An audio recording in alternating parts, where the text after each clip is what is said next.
Assalamualaikum warahmatullahi wabarakatuh. Selamat pagi anak-anakku semuanya. Berjumpa lagi dengan Bu Malik dalam mata pelajaran Bahasa Indonesia kelas 7. Pada pertemuan kali ini kita akan belajar tentang cerita fantasi. Materi pembelajaran yang akan kita pelajari pada pertemuan kali ini, yang pertama adalah pengertian cerita fantasi. Yang kedua, ciri-ciri cerita fantasi. Yang ketiga, jenis cerita fantasi. Yang keempat, struktur cerita fantasi. Yang kelima, unsur intrinsik cerita fantasi.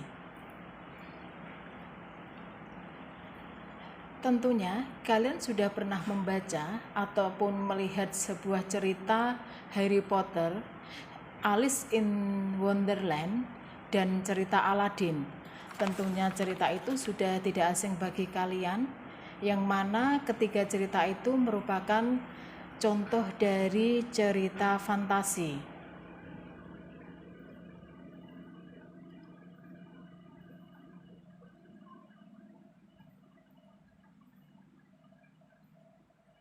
Lalu apa itu pengertian dari cerita fantasi? Cerita fantasi merupakan cerita fiksi yang bergenre fantasi, dunia imajinatif yang diciptakan oleh penulis. Dengan kata lain, cerita fantasi merupakan teks cerita yang dibuat berdasarkan imajinasi pengarang.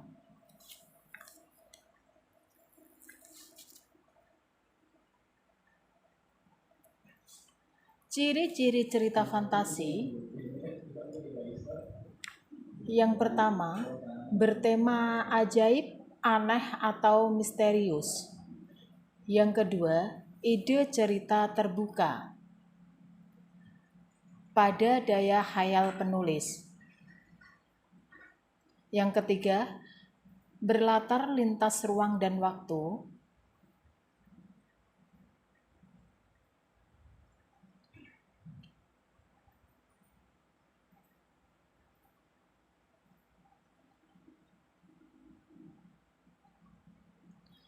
Yang keempat, tokohnya unik karena tokohnya di sini memiliki kesaktian.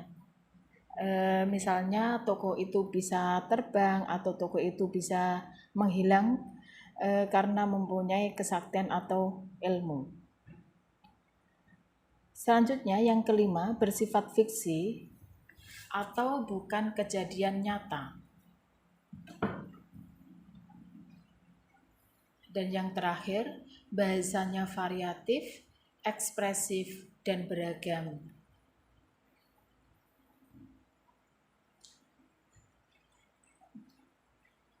Gaya bahasa ini biasanya tidak umum digunakan dalam sebuah cerita.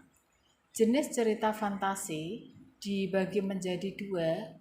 Yang pertama, cerita fantasi berdasarkan kenyataan, dan yang kedua, cerita fantasi berdasarkan latar cerita. Jenis cerita fantasi berdasarkan kenyataan dibagi menjadi dua. Yang pertama, cerita fantasi total, dan yang kedua, cerita fantasi sebagian. Cerita fantasi total biasanya cerita ini semua tidak terjadi dalam dunia nyata.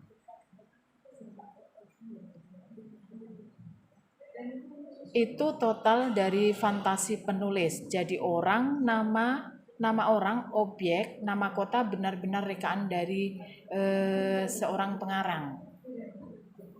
Contohnya cerita fantasi Nagata dalam film Naruto dan sebagainya.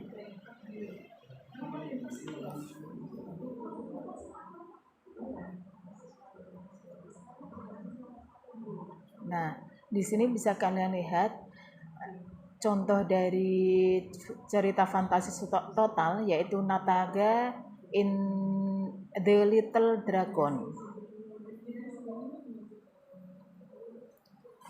Yang kedua, fantasi irisan atau sebagian berupa cerita fantasi namun masih menggunakan nama-nama serta tempat yang dapat dijumpai pada kehidupan nyata.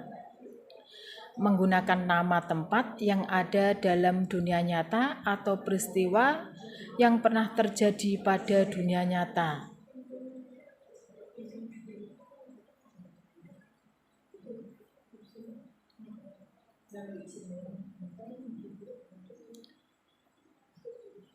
Contohnya yaitu Anak Rembulan, karya dari Joko Lelono.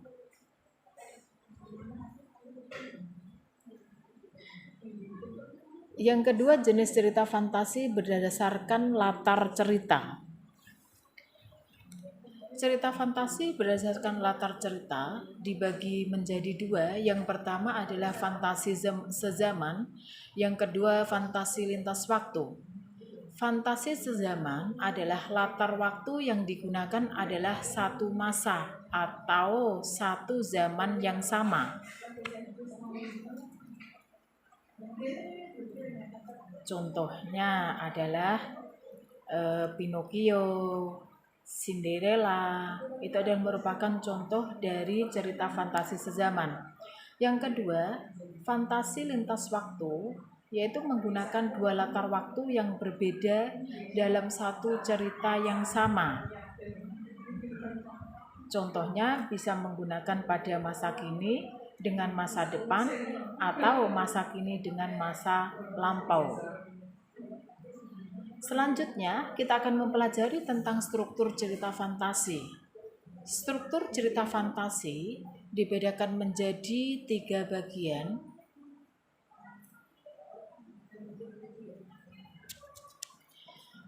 Yang pertama adalah orientasi. Orientasi ini merupakan bagian awal dari sebuah cerita yang berisi tentang pengenalan tokoh dan wataknya, latar, dan konflik dari sebuah cerita.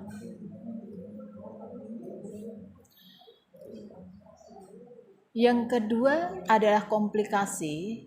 Komplikasi merupakan hubungan sebab akibat munculnya konflik hingga konflik itu mempuncak. Biasanya pada komplikasi ini merupakan letak terpenting dari sebuah cerita, di mana cerita itu dianggap menarik atau bagus. Yang ketiga adalah resolusi, yaitu penyelesaian masalah dari konflik yang terjadi. Dalam struktur cerita fantasi, resolusi ini merupakan tahap akhir dari sebuah cerita di mana konflik yang terjadi itu sudah dapat diselesaikan. Selanjutnya, unsur intrinsik cerita fantasi. Unsur intrinsik merupakan unsur yang terdapat dalam sebuah cerita. Jadi unsur intrinsik ini nanti dapat diketahui setelah kita membaca sebuah cerita itu dari awal sampai akhir. Unsur intrinsik dalam cerita fantasi itu meliputi yang pertama tema.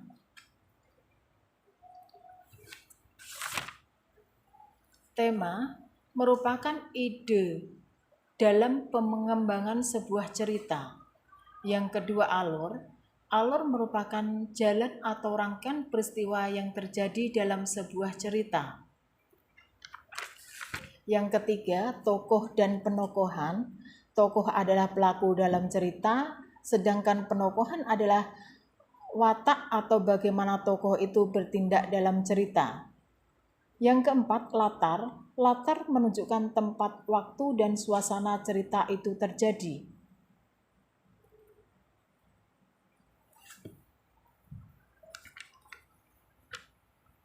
Kemudian, sudut pandang. Sudut pandang adalah posisi pengarang dalam sebuah cerita.